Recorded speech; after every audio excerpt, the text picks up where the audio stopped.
Hi mates! Hi viewers, welcome back to Beauty and Flakes, and I'm Katrina. Okay, it's time for some relief. Bedtime story. Otherwise, how are y'all doing? Today we start a new chapter of someone else. Today's Monday. Yeah, today's Monday.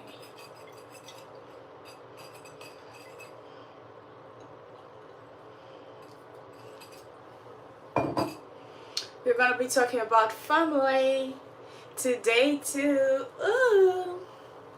Welcome to my life. Story time. Story times happens from when? From Mondays. I always come with new stories. Some are longer, some are shorter, some have like the previous story had 4 episodes, and I don't know how long this story is gonna have, but we are going to start it to the base of how it starts with this young woman, and we are going to be talking about family, or growing up in a family of a dad with a different wife with a different wife than your mother, or coming from a divorced family. This is non-divorce, but it's separation. Kind of the same thing for a child. So that's what we're doing today. Otherwise, how y'all doing? Today, Monday. Yesterday we had full body stretch, and you can check that out in my playlist too. Who's ready for this new beginning of a story today? A new story, new lessons. So I do story time, and I stretch yoga, I post yoga almost every day, and then I do story time, and then I do, thank you so much, Christian.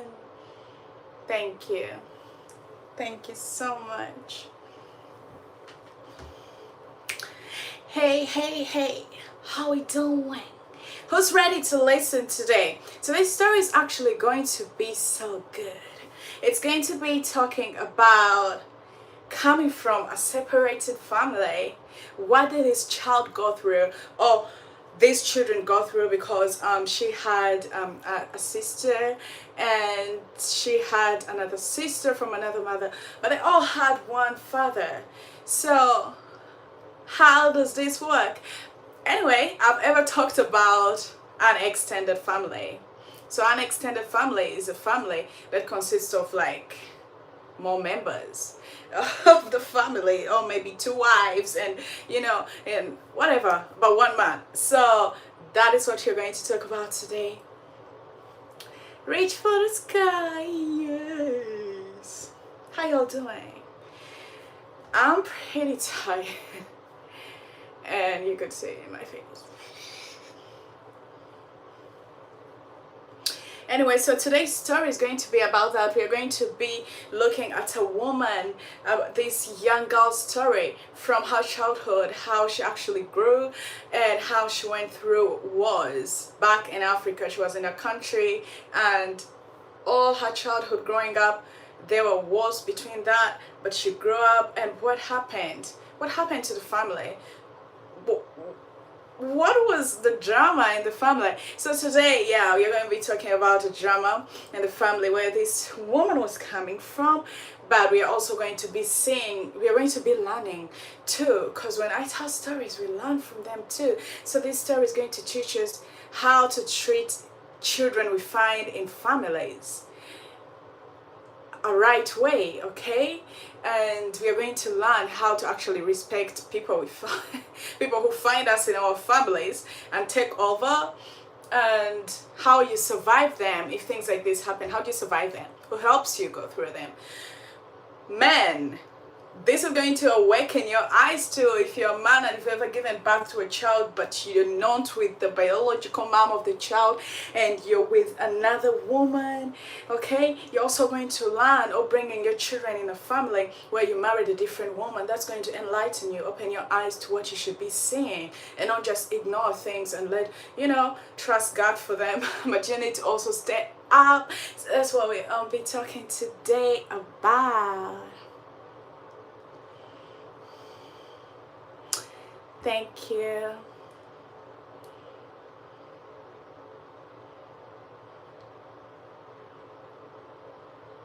I'm gonna speak my knowledge. Thank you.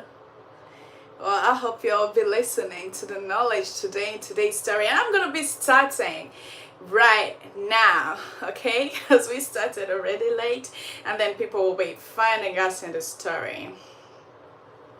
If you saw the title of the story, it literally it talks about me.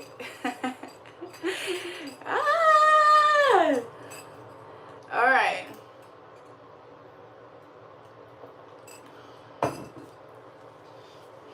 Okay. Let's get right into this episode. Let me set the music for story time. You guys, if you don't know what story time is you come and spend time with me and learn something new. Just listen to a story, speak your opinion in the comments, and also you learn something. Every day is a new day to learn something new, and with stories, they really teach us something.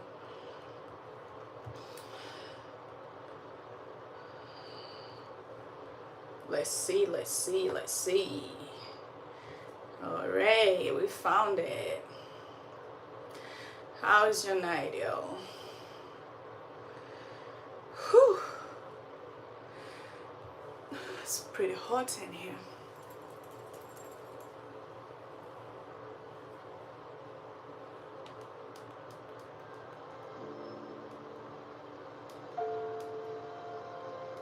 I always put this music. If you're wondering why I'm putting this music on, it's because of the sound in the background. It's gonna send me right to sleep like that, so I rather put this to keep me up and awake.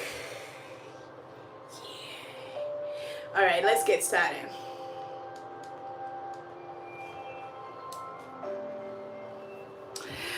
Once upon a time, in a far, far away kingdom. It's not a kingdom, it's a country, but I love calling it that when I'm starting a story.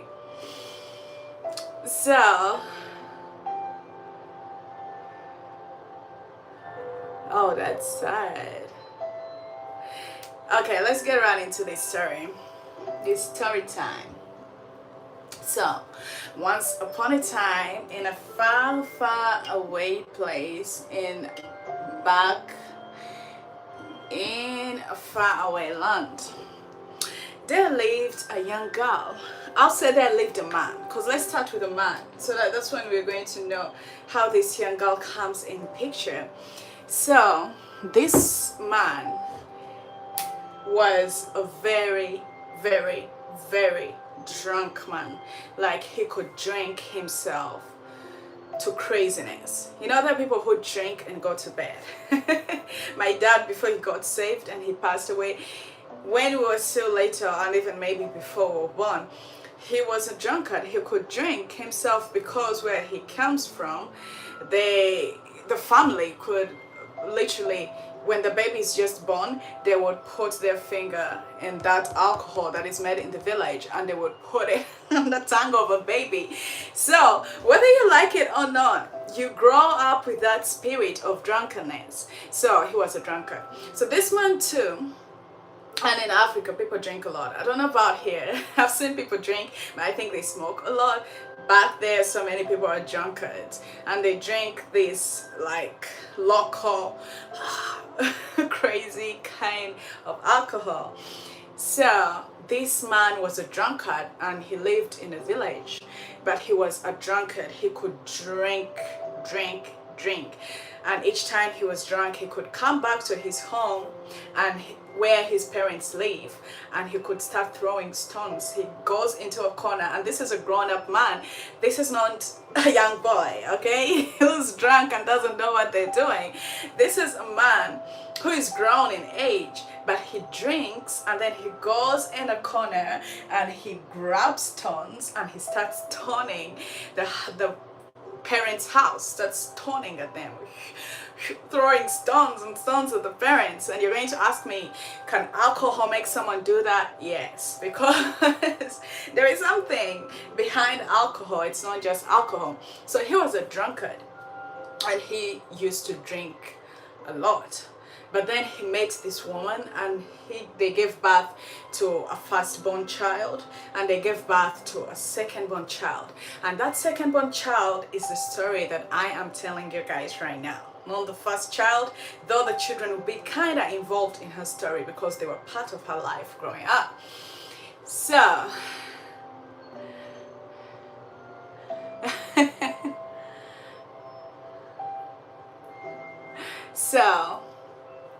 that is what happened. So he was a drunkard. He could drink and stone people, and he found a wife. And this is the thing, when people find women, someone can be drunk in the night and they are sober during the day, so they can really have relationships, and you can even never know about them. So he found a woman, and they gave birth to a firstborn child, and they gave birth to a secondborn child. And after that, because of drinking a lot, this woman was in a different place. The woman got fed up of the husband, like not the husband, I'll say boyfriend, because they were not married, so they were just in a relationship. See, having kids doesn't mean you're married, mates. It means you're in a relationship. So they were in a relationship, and the woman decided to leave the lover of her life because he was a drunkard. He drank a lot, and I told you he still kept doing this. Even after he had children, he kept going and throwing stones at the parents' house, and I don't know why. So the wife took the children to her village where she comes from, and the man knew where she was. That's the good thing, and where the children were. So the man thought to himself, and he said, you know what, I think I'm really tired of drinking, and I miss my children, but I'm not going to be able to raise my children while I drink. So he decides to get saved, and then after he gets saved, he decides to marry a saved woman too. So he doesn't think to go back and marry the mother of the children. He just decides to go back and pick the children after marrying the woman. So he went back to the village where the woman was, and he picked his children, his two children, the elder one and the one that we're going to talk about today, and brought them where he was with the new wife, the stepmother of the children. And the woman was saved. That's what she said. So we're gonna have a lot of lessons you're going to learn from this story, and it's gonna be a long one, so it's gonna have a couple of episodes. So he brings the children in his home where he built, and he was a hardworking man. This second born was at least 1.5 years when she was brought from the mother's place. She was like 1.5 years, and the sister was more like at least 5 years there. So she brought the kids to the stepmother, and this is the thing, the stepmother, this woman, for as long as they were there and when they were growing, she welcomed the children. At the beginning of it, she welcomed them, she loved them, she treated them well for what she remembers.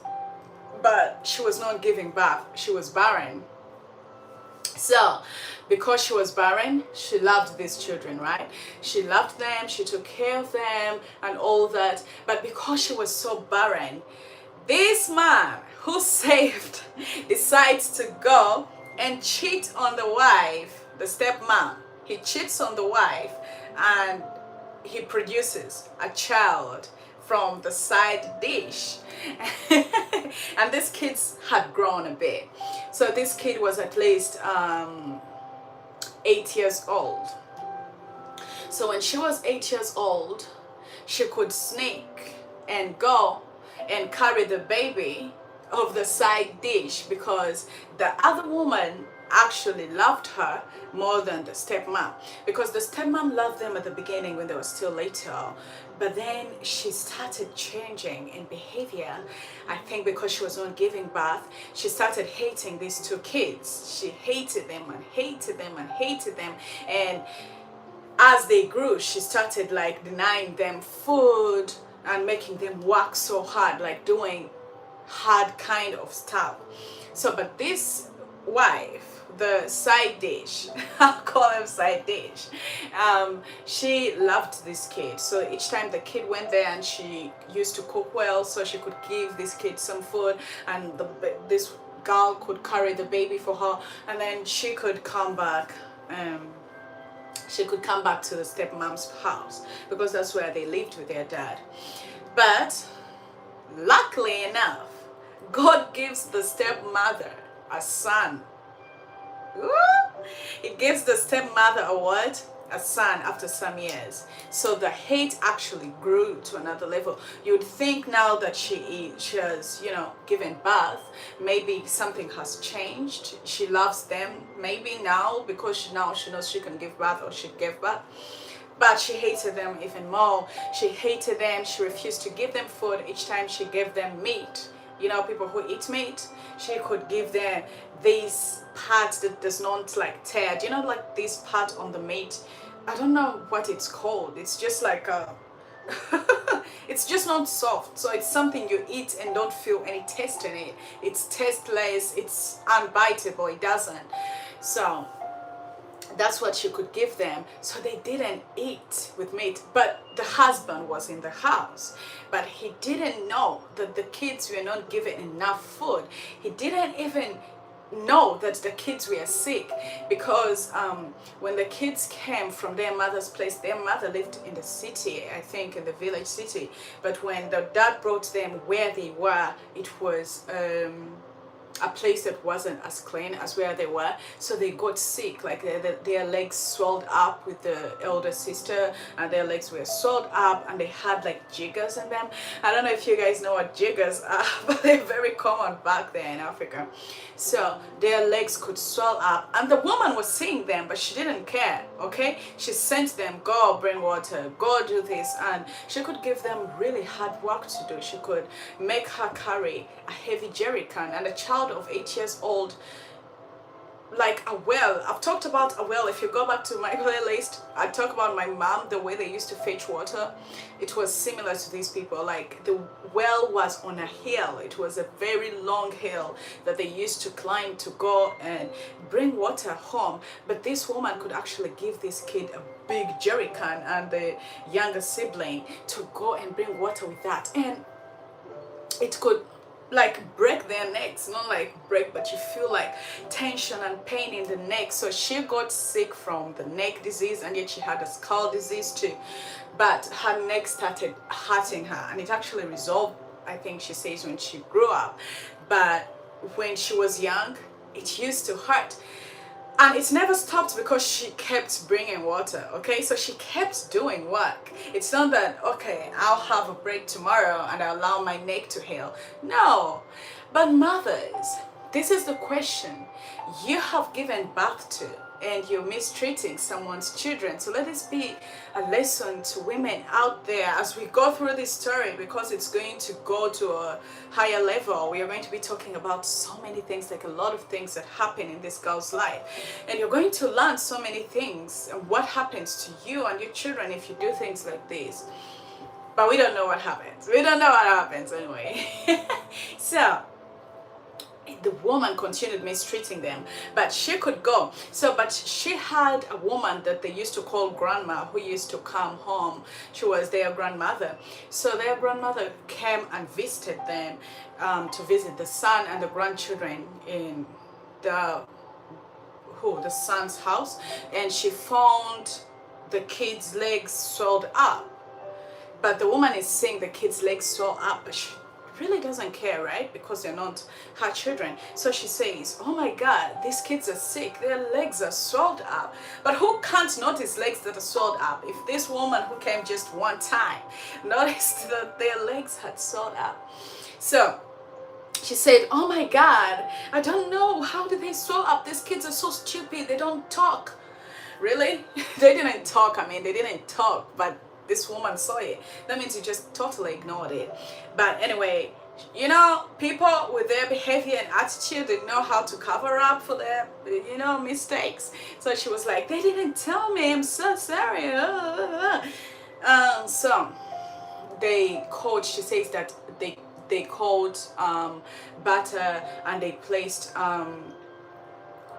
what is it called in English? These things they put pepper. Yeah, so this paper that is sour, so they call it pepper, like the African kind of treating, because there is no money. So they caught that, and they caught some herbs, and they screeched them together, and they started squeezing the jiggers out of their legs, squeezing their swollen legs. And she says it was so painful. They would cry and cry and cry. But where there is no mother, who's going to mother you? You know, that is why I always advise women to stay in their homes no matter what. When you're married, set less for your children, or when you leave, live with your children. And fathers, take care of your children. Look after your children. They're at home, okay, the woman has surrendered and given you the kids. It's your responsibility. Ask them what's going on around the house. Ask them how their mother treats them. When children speak, believe them. If they are lies, you'll find out. But the problem is that parents don't usually believe kids, and sometimes they just ignore the conversation just for the peace of the family, or they love too much and they forget to take care of the children. But others are actually under a spell, like how my grandfather was. He was under a spell that he could not see some of the things that the steppe women were doing. So this man too was a born again, but not really stable born again, and the woman too is a born again, but because of what she's doing, she really a born again. Okay, when we weigh the scale, there is an imbalance there, right? So she wasn't really, but she claimed she was. So they treated them, and the kids cried because it was so painful, but they had to go through that. And she says the grandmother treated them well. She was like a good person to them. So they stayed there for a little while, and each time they cooked, they could not give them meat. Yet they're the ones who cooked. She's the one who cooked the food. But then after, the woman could pick it up, go to the room with her children, and they eat, and they would give them the bad food. And she would actually put a chameleon there. She would buy a chameleon, and you know, kids fear these things, but even me, you bring a chameleon close to me, like, please don't.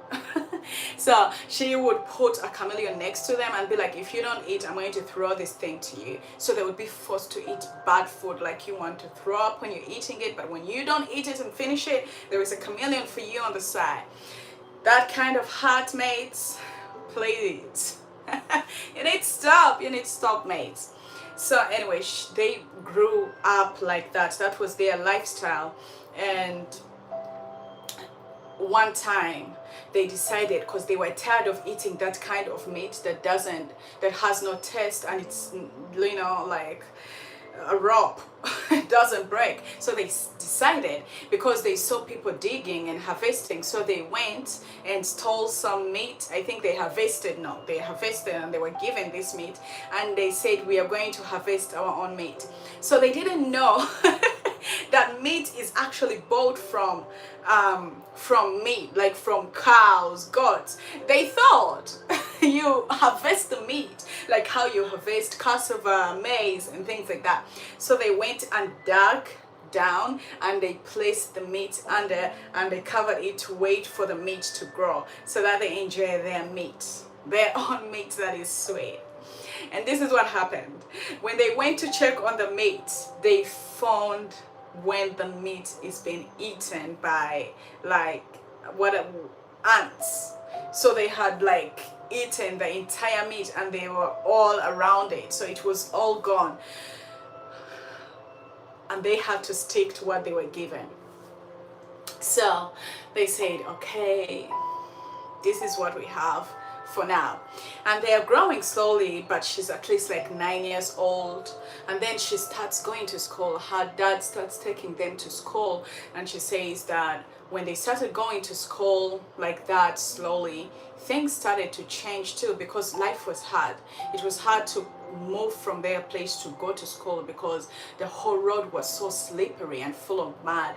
And when they were there, she says, when they were on the road, they started hearing gunshots, because the army had come from the town, and the army had come to the village, and they were shooting. They were rebels, so they were trying to take over, and they started shooting and shooting and shooting.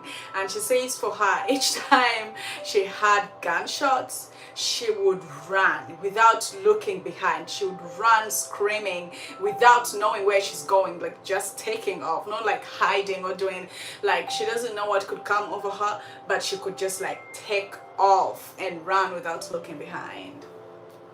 So she ran until she reached their home, and she didn't even know, because she was passing the home, and they called him. The dad called him and the elder sister, and they brought them back in the house.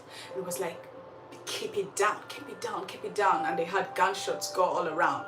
So when the grandmother had that, like, because she was close to them and she was close to the police station, so she picked this child the next day and took the child to her home. And she felt a little relief when she was with the grandma. The grandma could cook food and give them. She could cook milk and give them. But with this woman, each time they cooked milk, because the man was hardworking. The man was making bed, and time back it was like a bed made out of grass, all these things called wood, but it was bed and people could buy it and sleep on it. So he was a hardworking man. He could buy meat at home, he could buy milk for the children. But this is the thing, he's not the one who prepares it. So the person who prepares it is the one who gives it out. He didn't know that the kids were isolated. They were not given what they were supposed to be given.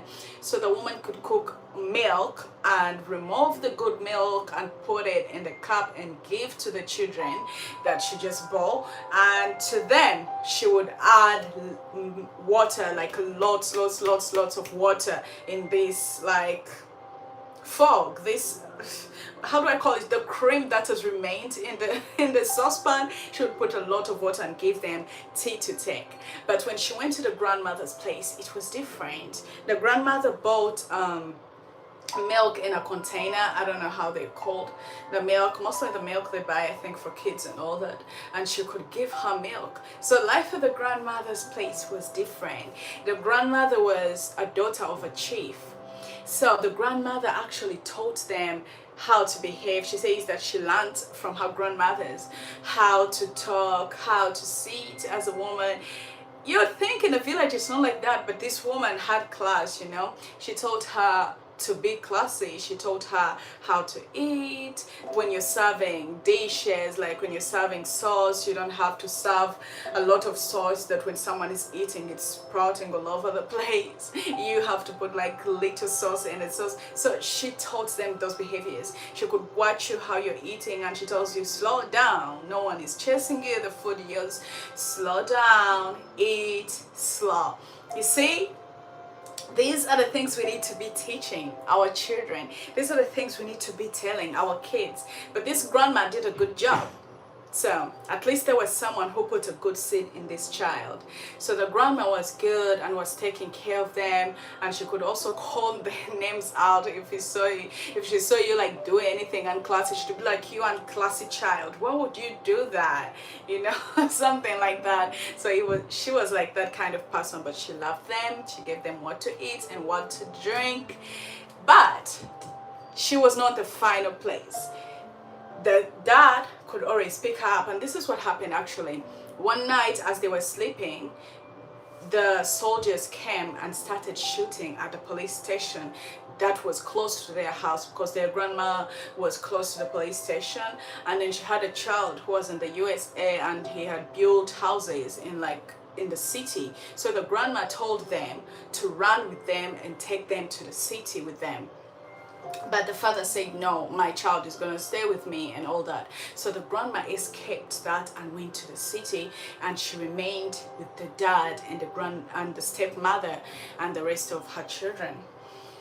So they stayed there for a while, and like with war going on, and one day she was crossing going to the street, and she met to like with this army, this battalion on the road. And this is what they used to do to the people. They could tell people to catch ducks for them and hens to cook for them. So she found when a certain man is commanded to actually get a duck for the army, and she was scared, but as she was passing, one of them like pointed, because these soldiers could do so many things to people. They could rape people, they could do anything they wanted, like there was no laws on them. So but she walked very fast and she went back to her home. So time reached, and the dad took her to a certain place where she lived with this man. This man was also a born-again Christian, but she says that this man looked like he was mental. He was a good he cooked for her, he could serve her food and all that, but he didn't know how to cook. So life there was also hard.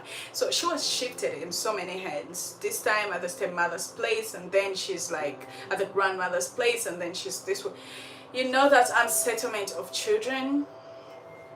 So anyway, a person who doesn't have a mother and there's some people who have mothers, but because they don't have fathers, they're also living those kinds of lives. And what could that do to a child? We are going into that.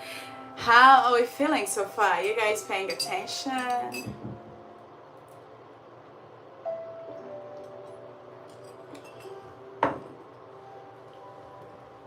So she was taken to this man's place. He was a worker for his dad. See how his dad was so hardworking. He could make pancakes, and he could also put workers to do pancakes, and then he takes them to the city. So one day he brings her over to stay with this man, and this man was a born again, and he was a grown man, but he had some mental challenges. That's what she said, because he could cook food, and it was like he was making food for like prisoners for her and him, but she could eat it because she had no solution, and the dad could come and bring equipments for things that they are supposed to use here, and then the dad could go back. And then he leaves him with a man. Just imagine, you're trusting someone just because they're saved. You're trusting them with your young child. This is the thing. I've had so many stories of people leaving their children with other people they trust, and the end story is not good. So most of the times, even if like same sex, the world right now where it is, you don't know how people do things. Don't leave a young child with an adult if you don't give back to them. And recently it's crazy because even a dad can do something weird. Mostly people who are not okay up there, all the way okay. So the man left the daughter in the hands of this man, and he could go. He could not go for the day and come back for the night. He could go for like a week. He comes back and puts like what to use, and then he goes. So he's leaving this child in the hands of a man, and he doesn't know, I think he thinks she'll be safe. She's a young child, and at that age she was at least like 9 or 10. She was still so young. You can't leave a child with an opposite sex unless if you really trust them, or it's their dad, and you've seen them, their behavior like you, and you trust their behavior. But at the same time, don't leave a young child with a grown woman in the house alone for the full night and you're not around. I mean, if it's the dad, it's different, and if someone's character is different, it can show you like what to do with your child. But all I'm saying is that don't do it. Don't do it. Just protect your children, just for the safety of your children. So he could leave this girl, and he could stay with this man. This man could cook for them, and he could like give her food. They don't talk a lot, and then she could do this and that and that and that. And he was a Christian. So here comes the fun story. He tells the girl one day, you know what? God spoke to me and God told me to go in silence for 3 days. Like God told me to be quiet and silent for 3 days. I'm not going to say anything. I'm just going to be using signs. But you're telling this to a young kid, like someone 10 years old. What can I understand from God telling you to take a silence? But like seriously, did really God tell you to take a silence vow? But anyway, he told her that God has told me to be silent for 3 days. And I already told you, he knew. She said that he wasn't there upstairs, like all the way there. So he said she was like, okay, for her she's a child, so she can't say whatever. So the man actually kept quiet. The next day, for the child, she forgot already about what the man had said. But in the morning, she wakes up and the man is in the silence. He is actually respecting the vow they told him, so he's quiet. He's not saying anything, and he started using signs. Like when he wanted to send her somewhere, he would use signs like closing the door. And the kid is not understanding it. So each time the kid did not understand him, he would be angry. So he would shake his head and be like, so angry. But dude, how can God tell you to take a 3-day silence vow, and you have a child you're living with that you sent to do things around? Okay, this proves that he wasn't actually okay up there. So he tells her to do things and she does not understand, but the good thing is that he would still cook. He cooked for the child and he cooked for himself, but he was not talking at all. So they spent 3 days, and the last day, one of his last days, like the third day, the dad of the girl came back and he found him in that vow of silence. He dropped whatever he was dropping and he left. Can you imagine? Why are you leaving your child behind with a man who's taking a vow of silence? And it's not only a vow of silence.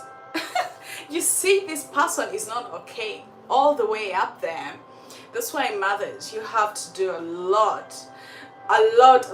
You need to carry that responsibility. You brought that human on earth with pain. You take care of that kid. And the problem is that this girl never knew the mom. She saw the mom when she was old, and they didn't have any connection. And she says she never loved the mother. Can you blame her? She never knew the mom, and the mom never came back. At least this man went back to the village and called his children and brought his children back to the city with him. But this woman never came to look for the children. Can you imagine? She was like, okay, you've taken your children, whatever, do whatever you want. Do whatever you please with them. And I think she continued. But this is the thing. You're laying a foundation, and you're going to get into that because this girl too. Let's just continue with the story, mate. I don't want to give it away. So anyway, the man came, the father dropped the things they needed, and he took the things back. And then they stayed with this man who is in a vow of silence. So the third day he was still quiet until night. He started speaking to the child. See the confusion and the worrying he put into the child. She says she was so worried.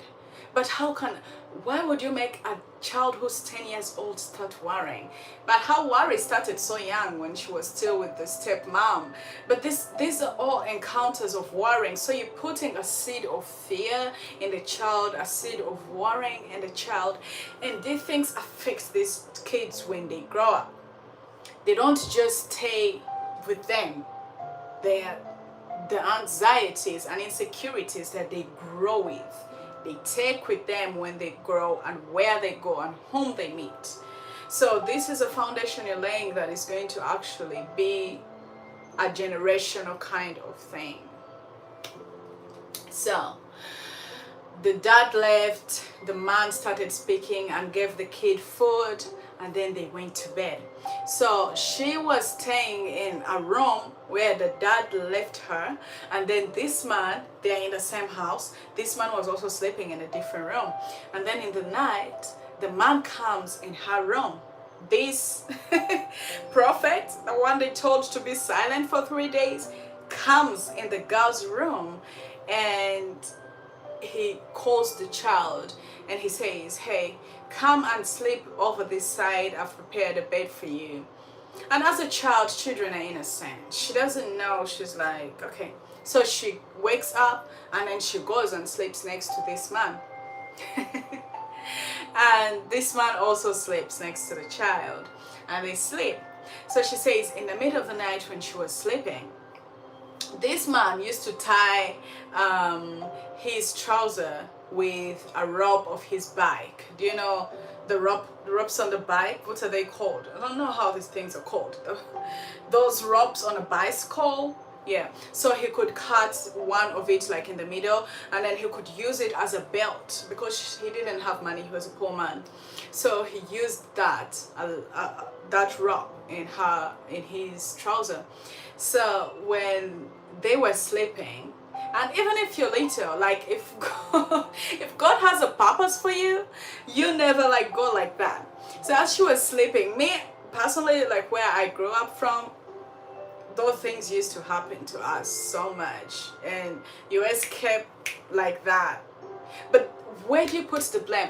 The blame is on the father who left the child with this man. How can you leave your child with a man, a stranger, in the same house, not the same blood? At least if there's the same blood, but even we're gonna get into that. People even of the same blood can be tempted to do things. So as they were sleeping in that room, she felt the man opening and fighting with this bicycle rope. And he's trying to open it.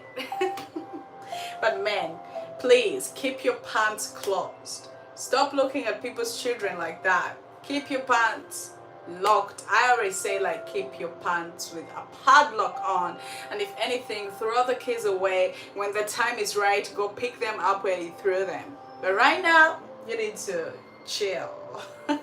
You need to chill. So when she felt that, because children also understand, like a kid who is 10 years old, I mean, they're not yet there fully developed. But the thing is, when kids grow, even situations teach you. Me personally, growing up in an African home, you're not warned of some things. You're taught. Do you understand that? You don't, they don't warn you of them, but you're taught through what you see and things that happen to you, or you learn a lesson so young. So she felt that he was opening his pants, and she said to him, I want to go and pee. So they were peeing in the bushes, so she says, I want to go and pee. And he wakes up, so he understood that the kid actually knew what he was doing. So he stopped, so he called her, opened the door, escorted her. She went and peed, and when she came back, she sat down on a bench. She said, I'm not going back to bed, but even if it's me, who goes back to bed after that? I'm like, mate, I'm good. I'm good. I don't have any sleep. Come on now. So she said, I don't want to go to bed. I am good. I don't want to go to bed. So he knew, even if he was mental, he understood that the kid had known his plans, so he backed off. Thank God for maybe a little God he had him. He realized his mistake and he stopped. But what happens if someone could actually force this kid? Because this kid had no energy to fight. So if anything, there was the protection of God, and because this man had a little seed in him of being a born again. But you see that he was still tempted. But prophet, after 3 days of the vow of silence, mate, what were you talking with God? Because after like that, we expect you to be holy and performing miracles. And this is what pastors do, these things. Like, whew. We need to just like really chill and stop doing things like that. So she escaped that night, And thank God, she says it was close to morning, it was close to dawn, so morning came early. And he never tried it again. That's the good thing. After he knew that the kid noticed something, I think he thought the kid was dumb, but he noticed and he stopped. So he never did it again until the dad came and picked her up and took her back at home. So when these wars were continuing, so one day as the rebels were passing, they started hearing gunshots. But just imagine, we should be grateful for what we have and who we are right now. Just imagine growing up in that kind of lifestyle. You don't have a mom, they brought you from your mom, and then you're living with your stepmother, and then your stepmother is mistreating you so bad with your sister, and then not only that, they're not feeding you, and you have a dad, right? And the dad brings food at home, but you don't even eat the food your dad brings, and then you're thrown into this man's house. Like, yes, he's your dad's worker, but you don't know what will happen to you, and you escaped that, but there is a war also going on. That teaches us to be grateful. You be grateful for what you have, you be grateful for the current situation that you're living, that there is still some peace, even if there is a lot of chaos and rumors going around, there is still some peace. There is peace where you're sleeping. If anything, you're just thinking about what you'll eat tomorrow, how you parent, how you pay the bills, and things like that. But just imagine growing up in a life like that. You come from the flamping and fall into the fire, like they say, you know? It just gets worse. It doesn't get good. Do you know a story that doesn't get good, but it gets worse with every episode? This is a story, so bear with me. We're just at the beginning of it, and I'm not going to take like really a long time here, but we're going to be coming with it in episodes.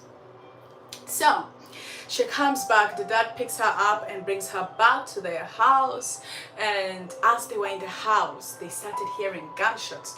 And the dad was this man who said, you know what, I'm not leaving my place with whatever, whether wars, whether starvation, or anything that comes, I'm not leaving.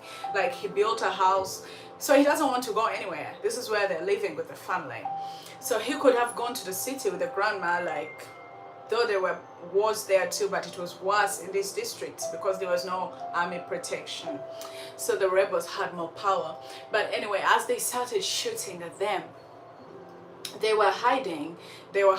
So they were out of their houses. They were hiding in a certain spot away from their house, like far, far beyond. I can't remember. I think she said, I think they had dug down, or they were in a certain place that they were hiding, and they had soldiers pass by and gunshots, and the dad was in a tree, so he was like hiding in a toilet and like close to their house, but in a tree of bees, like up there. That's where he was hiding, and this child was sent. So in this battle, the war is going on. The woman is not sending her children, the stepmom. She was sending these kids to go bring food that we're going to cook. So they're in the forest. They're hiding. They're cooking food in the forest. But it's these kids who have to go out. Just imagine, like, you're hearing gunshots and all that. You're scared, but you have to go and then bring food for them to eat. But I think because the dad was there, so she would try to give them food. So they would come back. So when she was out there and she started hearing gunshots, and you know these people are hiding, and the dad is also up in the swarm of bees tree, he's hiding, and this is what happens. She starts hearing gunshots from where she's coming. So she came back running and screaming, but she's coming back to where they're hiding.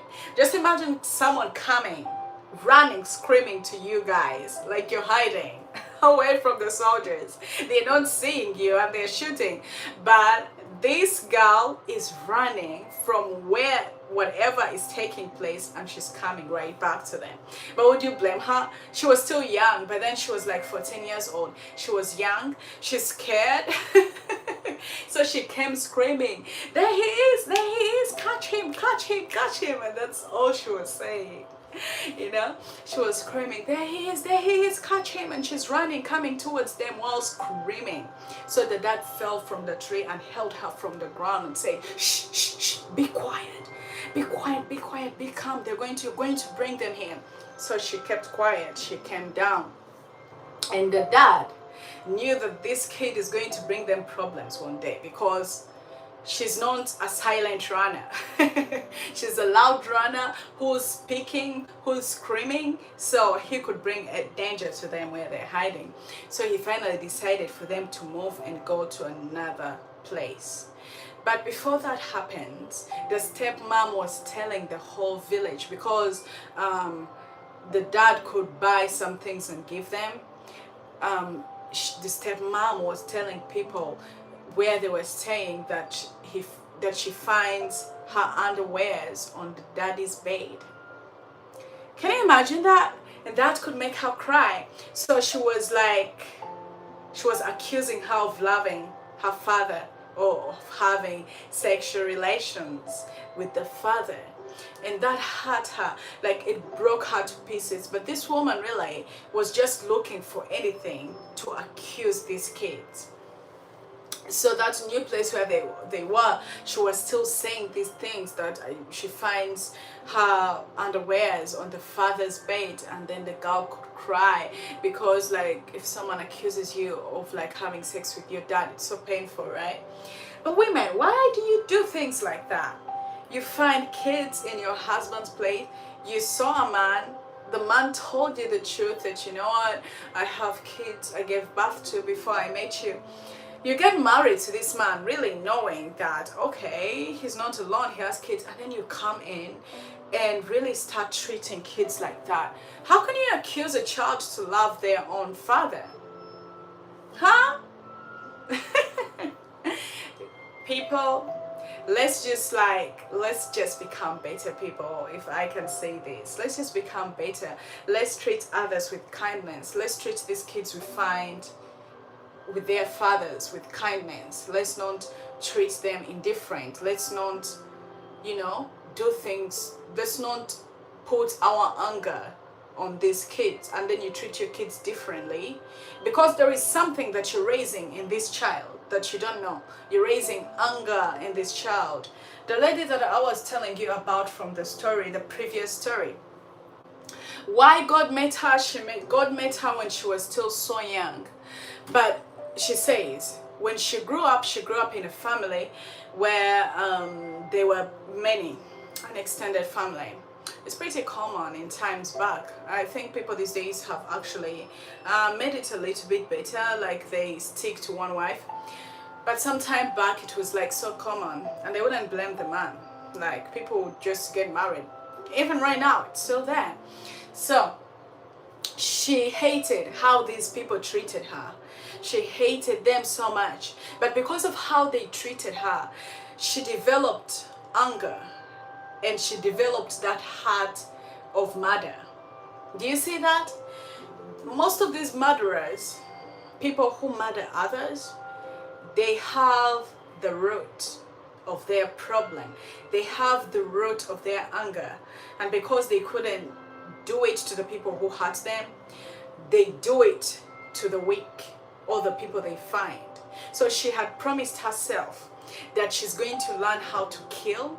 She's going to go in the army and start killing. She's going to kill people. That is, you see the heart. But because of these people and how they treated her, it made her, it grew something. And not only her, I've talked about the story, go check my playlist, that talks about a murderer, son, and revenge. It's the same case. When they murdered his father, when they murdered his mother in his presence, and he was watching, and he swam in his mother's blood, his mother's intestines outside, and the mom dying in her hand, in his hands. Something arose in him that very instant. Something arose deep in him, and he said, I am going to kill this man. I am going to kill his entire family. And I am going to kill people. And actually, when he started serving the enemy, he was doing that. He was doing sacrifices without being scared, without, he first joined even the gang. Do you see that? Do you see women? Do you see this? Do you see where the root of anger, the murder comes from? These kids learn it from how you treat them. You mistreat children, you're not giving them a good example. You're not like, what is it called? You're not sowing a good seed. You're sowing a very bad seed. And when this child grows, ooh, it's these kids you find on the streets beating people, shooting at people without any remorse because they don't have it. They have not grown with it. No one has had mercy on them. No one has loved them. All they have had in their lives is anger, is mistreatment, is denial, is rejection. Go away, get out of my face. Treating them what's it called? Maltreating? Rape, things like that. Those things put this anger in people, and that's why people get married, they get pregnant, and they just like give birth to a child, they throw the child away, they strangle people, find someone who strangles someone until they kill them with their own hands. But where is that coming from? So you might be doing something because that's who you are, or you hate them and you're like, they need to leave my husband's place, their dad, or you do things like this without knowing the outcome, but the outcome is going to be bad, and it's not just going to step on them, but it's going to come to your children too. This is a seed you're actually sowing for your children, not these kids. These kids might have a little bit of it, but maybe their future will be brighter. Maybe they'll find someone who changed their lives, or God, or someone who will speak to them, or something. But your kids are going to reap what you've done. So you have to be careful. So this kid was suffering all this because she did not fall in the right arms. The arms that she came in were the worst arms, that she faced violence, she faced not being fed, and she used to beat them up. She used to beat them to, like, she could beat them like you do a small case. Kids make mistakes because they're children and their minds are just developing. But you beating a child to the extent of seeing blood come out of their bodies, that is not you teaching your child something. That is you torturing a child and giving them a different picture. Okay? There is a way you could discipline a child in the right way. You know, even us growing up, our parents used to discipline us with sticks, but they could not go beyond. But in schools, a teacher would beat you to kill you. They would literally do something to you and everyone is shocked. But because they come from their families, maybe when they're angry, they quarreled with their wives. So it comes back to also stepmothers or mothers in the house. Beating a child to kill a child, it's not going to change anything. It's just going to. So this woman had a very bad anger. And maybe because the man had cheated on her too and found another woman too and gave birth to this child. So that is how the woman mistreated them. She mistreated them so bad. She beat them. She accused her of loving the father. And the kid got very tired. And the grandmother who used to take care of her somehow, you know, and relax her a bit, she was in the city. So the kid decided to run away from home and actually go and look for the grandmother in the city. So she escaped. But just imagine, through the battles, right? There are battles going on, there are gunshots, there are rebels out there, men raping kids, giving them HIV and AIDS, giving them all the sexual infections and all that. The dad was watching, right? The dad was watching, but he didn't pay attention. Or he didn't step up. Step up for your children. If you see your wife mistreating your child, step up to them. Be like, you know what? This is not going to work if you keep doing this and that. You need to calm down. You need to treat kids with love and respect and things like that, okay? You speak to them, and if you see there is no change, at least it's better if you let them go before they do something evil to your child, you know? And the same applies with stepfathers. A man comes in your house and maybe he rapes your daughter and you don't know about it. Maybe they do something to your child, you don't know, and your child speaks to you and you're not like, Mom, this man does this and this to me, and you're like, stop, you're lying, why would you make up things like that? Mate, before you start throwing tantrums, first investigate and understand the root of why the child is saying what they're saying. That is what is very important. So she ran away and she walked on her foot, and she says she could sleep and she could hear gunshots and gunshots, but she could move forward. She's like, I'm exhausted. The woman is making them laugh, and one day actually she set her up with a village man who was bald. And she says it's not that she hated, but she was young. She was 14 years old, and this woman is setting her up with this bald old man. And I'm not coming for you bald people. No, I love you guys. This is just a story. This is just story time. It's not my fault. I'm just here to say, a story. So she says this woman sets her up with this dude.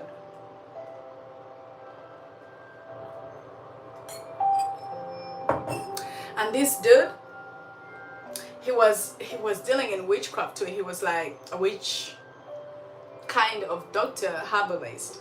So this girl refused this bald man.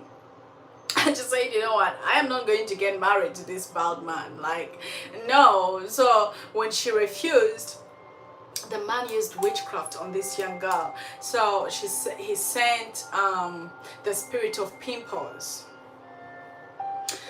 They're like pimples. I don't know how they call them. Let me see if I can actually find a name for that. They're like pimples that come in your face, but they're actually not pimples. You realize that someone can bewitch you for your beauty to expire, or something that would scare you that you could give in real quick.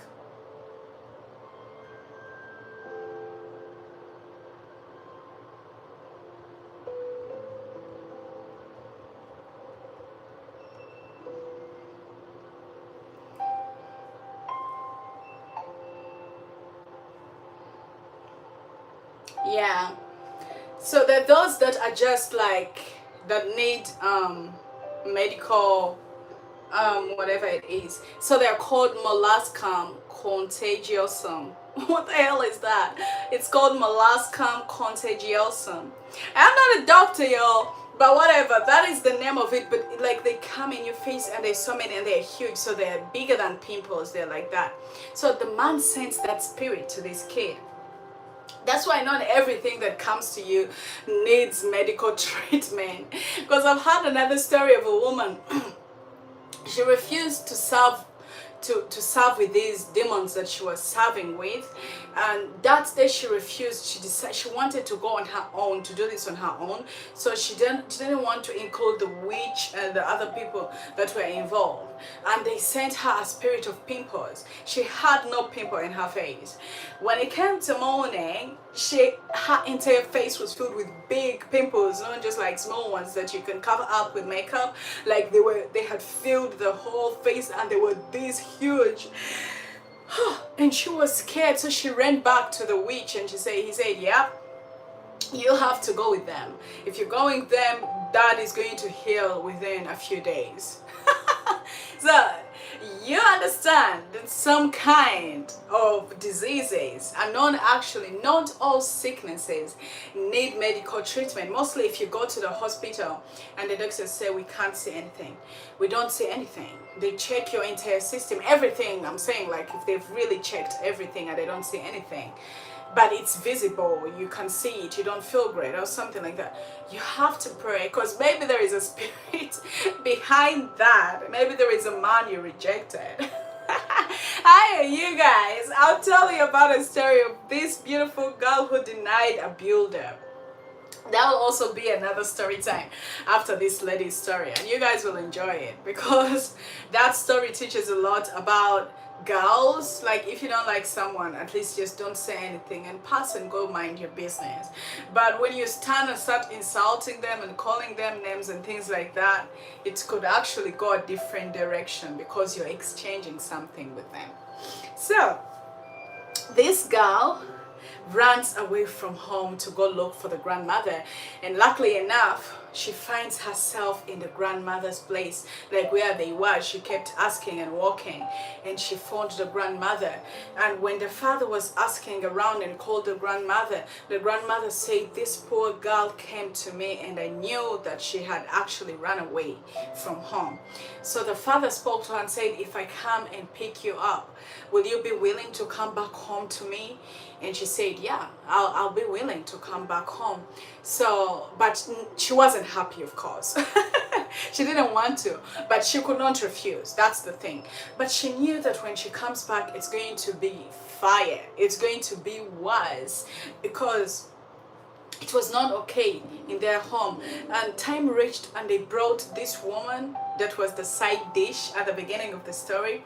She also brought their last born of these girls who were not loved by the stepmother, and these kids were taking care of that little one, but she was mistreating all of them.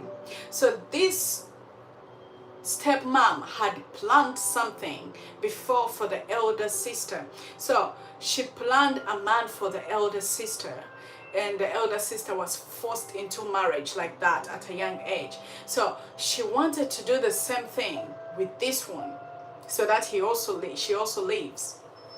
But that failed, because when she got those molluscum contagious, she went to the pastor and they prayed for her, and they actually left her face, and she realized that it was a demon from this man that he had sent to her so that she accepts her. So anyway, she was young, but she understood that. And time back, born agains were really born agains, apart from the dad and this woman, because they were not. And actually, my mom's stepmom used to also call herself a born again. So that name is easy to take over, but it's the actions and your heart and who you really worship. So this girl ran, and the dad went and picked her from the grandmother's place, brought her back to their home, and she was scared because she knew what was going to happen, that it was going to increase the fire at home, because she had run away without, So when she came back, yes, it was fire. The fire continued, the suffering continued, like beating her, making her fetch water, like these heavy jerrycans on her head, and she's just a young kid, and her neck broke, and she had neck problems, and she could get sick, but she could not even get treated. But the dad was there. Now, if you ask me very well, that is not a man who is in who is in his full understanding, because a man who is, these things they say that love is blind, really, I don't think it's love is blind.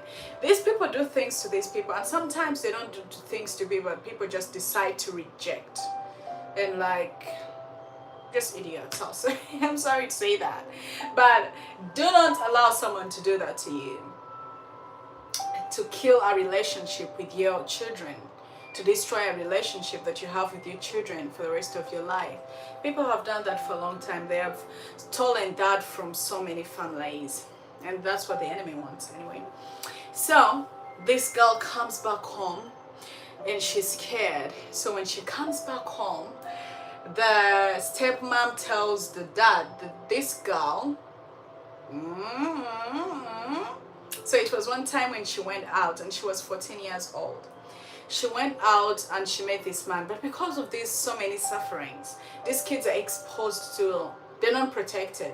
They're so exposed, quickly exposed to like anyone who comes and deceives them. This is one thing my mom told me.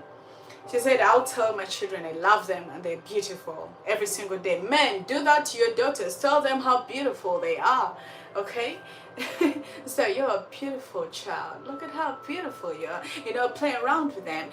Your son, tonight look at my handsome son, okay? You're very handsome, baby, huh? So, say those nice words to your child. Because when you don't, The first person who's going to tell that to that child is going to win their hearts over. You understand what I'm saying? That's why like so many kids are deceived at a young age, and many teenagers get pregnant and things like that.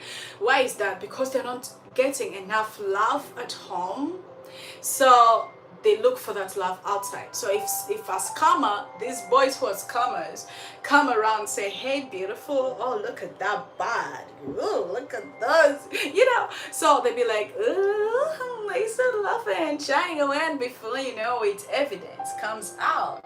So so tell your children how beautiful they are. Yeah, you've got a really good shape. You look amazing, baby. Do you understand? Like, tell your kids that.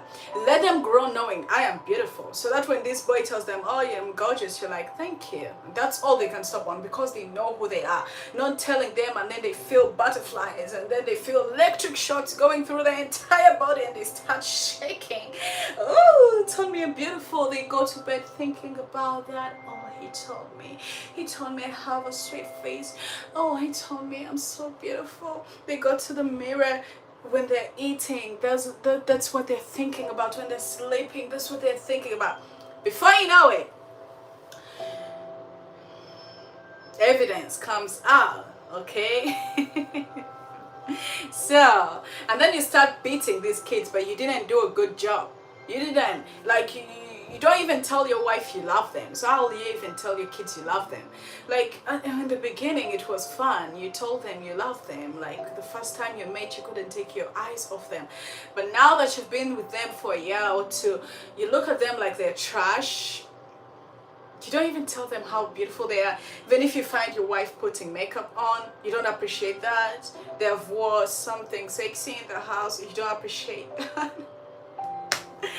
You met when the neighbor starts talking to your wife in a good way.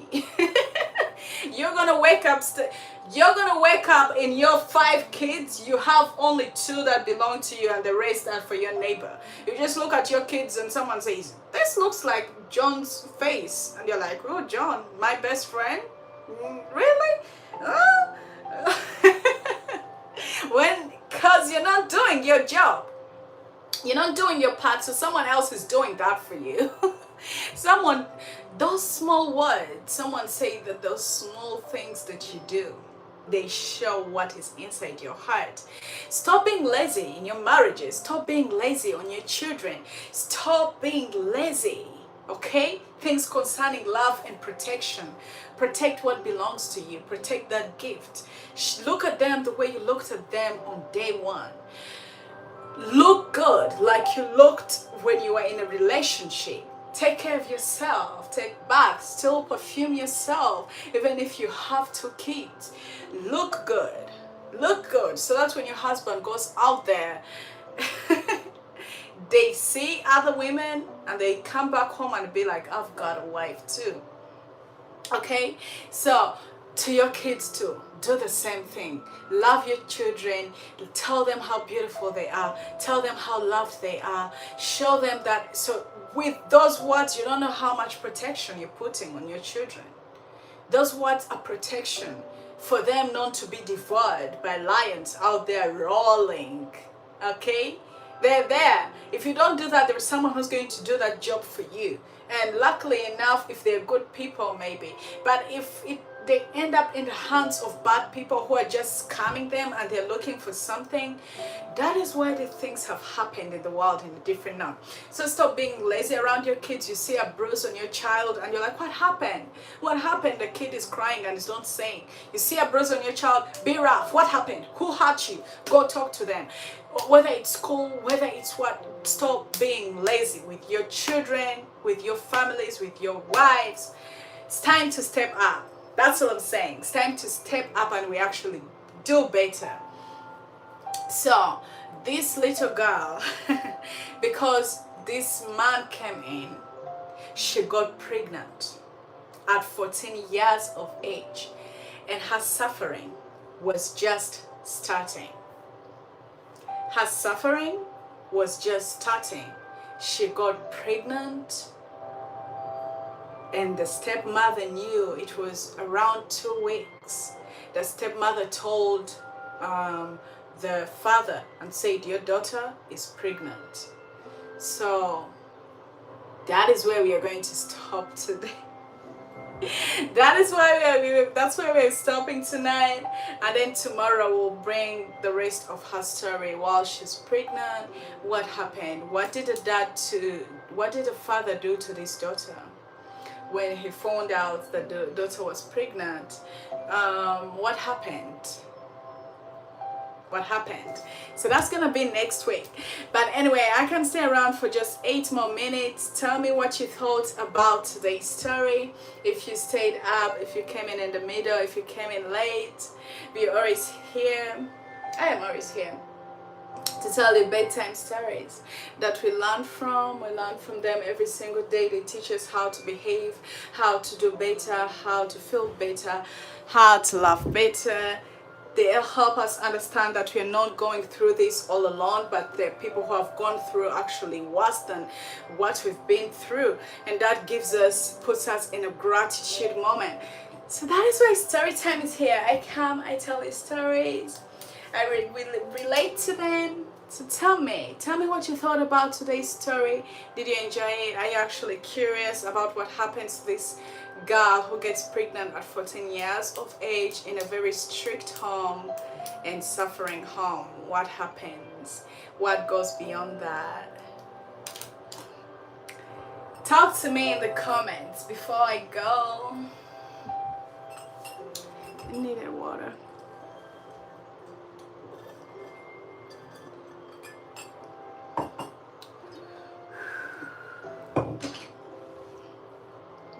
How did we guys feel about today's story? Oh, it's hot.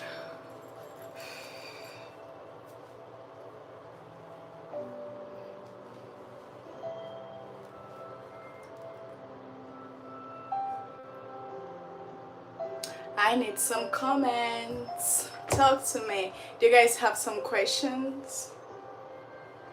Give me some questions. Hit me up with some questions. I just come here and throw some stories to you guys. Mostly stories of real life stories that I hear from people and that I've seen myself. Some of them. I do yoga videos 3 times a week. Yep. And then we do story time every single day.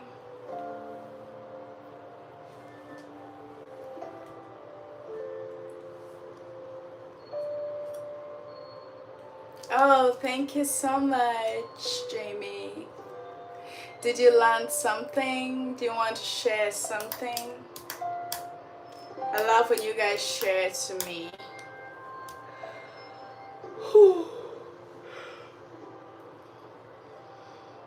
Remember that I told you guys I wanted to start a massaging channel? I don't know where that stopped.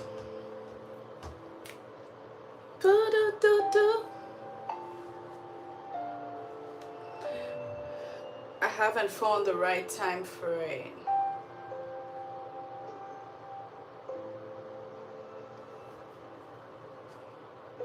What are you guys doing? Tell me something before I go. Speak to me, speak to me, speak to me.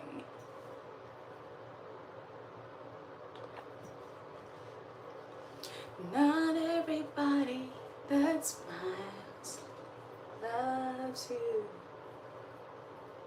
Some stories are short, some stories will be a little bit longer. Tomorrow will be here. Thank you, Elmer.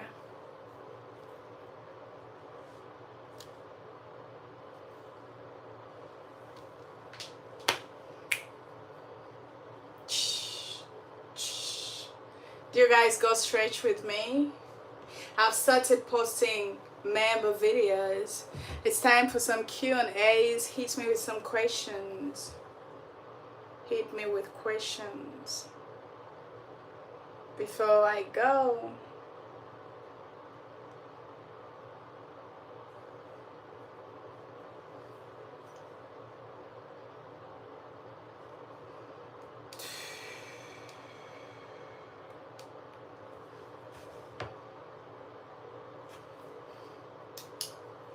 I was supposed to make a YouTube show a little bit time back, making some edits of some new videos that are coming.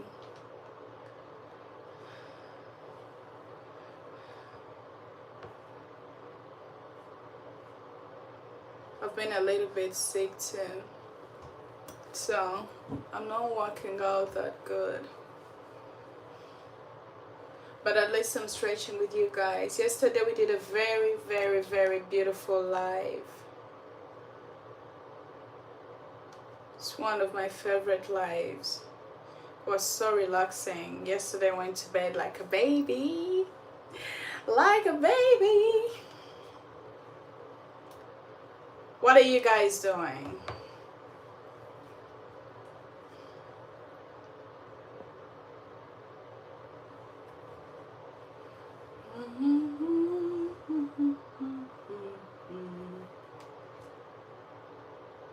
Hit me with some questions. Hit me with some questions. Yeah. Yeah. Yeah. Subscribe, subscribe. Subscribe right now if you don't want to miss the next episode of Storytime, or if you don't want to miss any stories here on Building Flex and any yoga videos and stretching. So, live healing from inside out. Please subscribe, like, comment, and share.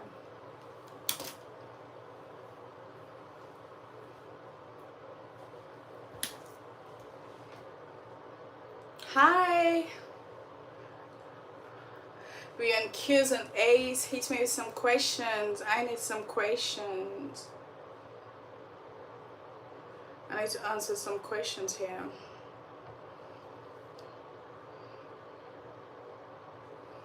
So I already have membership. Now that I already have members there, and to all my members, thank you so much for supporting this channel.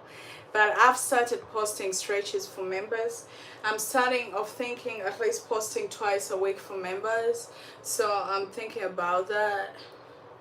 It's just that I have a lot going on. I feel like I'm going to kill myself, like doing a lot if I don't take like breaks between. So that's why I've been posting just once for members, but I'm gonna put it up two times stretching videos for members. And the benefits are, you tell me what areas you want to work on, and the other thing is that you get videos without ads popping on them every second. So those are all the benefits of being on my membership. But otherwise, stretches are more like not the same, because I'm gonna start increasing more stretches, like focusing on what you guys want us to focus on. So want me to focus on, what do I say? Us. I mean you and I, not like anyone else.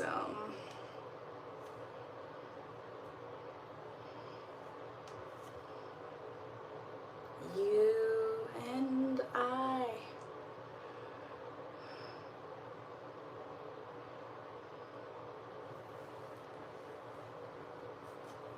Any questions before I go?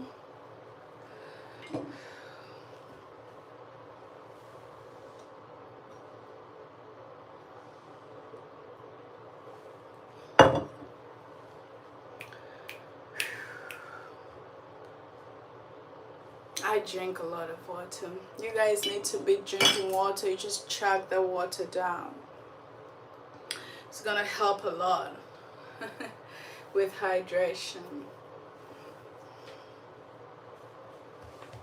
In winter, I've not been drinking a lot of water. I just noticed that because it's cold, I was like, I backed off a little bit. And then I noticed that I was slouching a lot. So no, baby, no. Oh, baby, baby, oh, do you love me? I need to know that.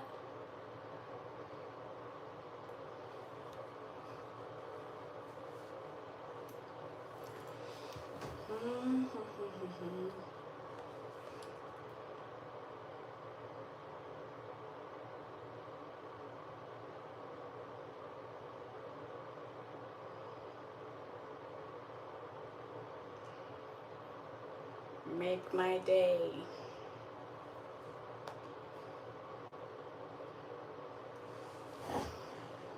What are the questions? See, this is the reason I haven't done any Q's and A's, because you guys have no questions for me. Even the times I stay for some questions, y'all are just silent. Even during the yoga lives.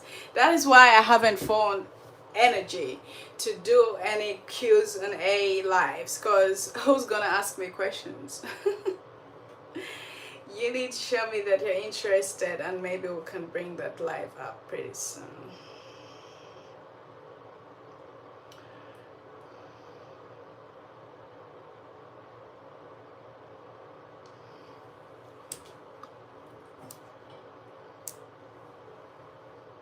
Subscribe.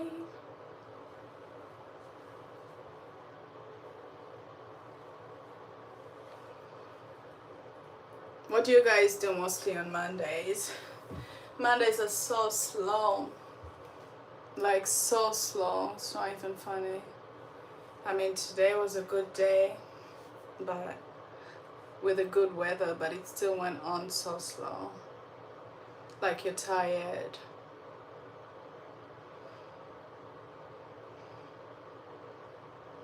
Just editing a little bit.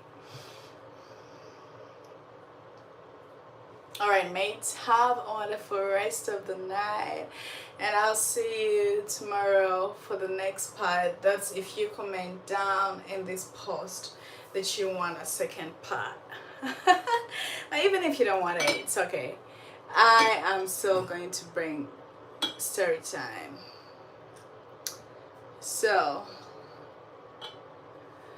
I'll see you guys tomorrow. I'm probably like, I have some yoga videos coming this week too. At least 2 times this week.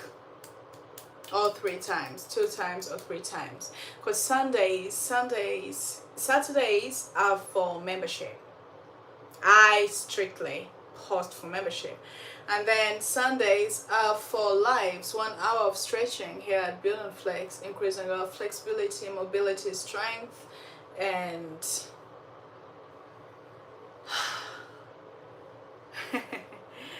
so yeah, that's what we're going to be doing.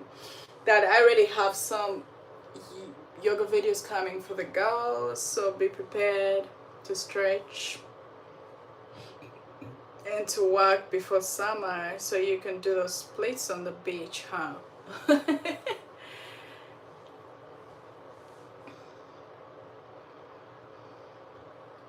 Okay, this is done.